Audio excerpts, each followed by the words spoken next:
Welcome to બિલેટેડ વાસી blog. આજે તમને બતાવીશ મુંબઈનો બીચ આને કહેવાય. બહેનું એમ એવું કે હોટલે બેગ મૂકીને આપણે પહોંચી ગયા 7:30 વાગ્યામાં જુહુ બીચે. લહેર જોઈને દ્વારકા દરિયો યાદ આવી ગયો. ત્યાં અહીંયા કબૂતર ખોવાઈ ગયું હતું, પણ એને કોઈ ગોતવાનું આવ્યું. ગજબ બેइज्जती है. આ ભાઈ ફોટોશૂટ કરી દેતા હતા, પણ ડોગ ને એની પાસે ફોટોશૂટ નહોતું કરાવવું, એટલે આ બેન ફોટોશૂટ કરી દેતા હતા. પ્રિશાને ડોગ જોઈને મજા આવી ગઈ. આને કહેવાય મુંબઈનો જુહુ બીચ.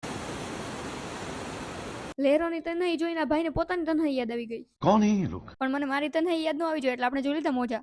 मस्त जोक मारा. પ્રિશા રમે રેતી થી, તો હું કેમ બાકી રહી જાઉં? રેતી થી રમતા રમતા કાનુડો યાદ આવી ગયો, એટલે રેતીમાં લખીને એક મોલી વાળા નામ.